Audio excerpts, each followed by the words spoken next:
Hi guys, welcome to How to Solutions YouTube channel. In today's video, I'm going to show you how you can fix Gmail not receiving emails.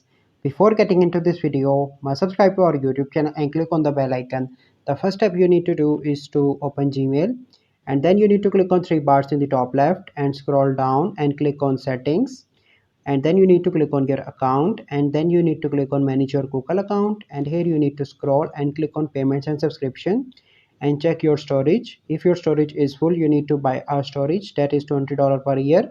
And if you have, you can see that I have storage.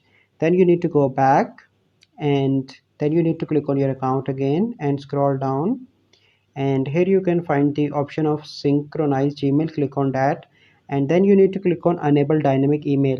I hope after that your issue will be resolved, but if your issue is not resolved, simply go into the settings and click on app management and search here Gmail.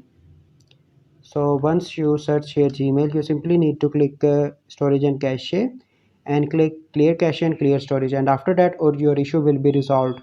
I hope you find this video helpful. If you find this video helpful, must like this video, subscribe to our YouTube channel for future videos. We'll see you in the next video. Thank you. Have a good day.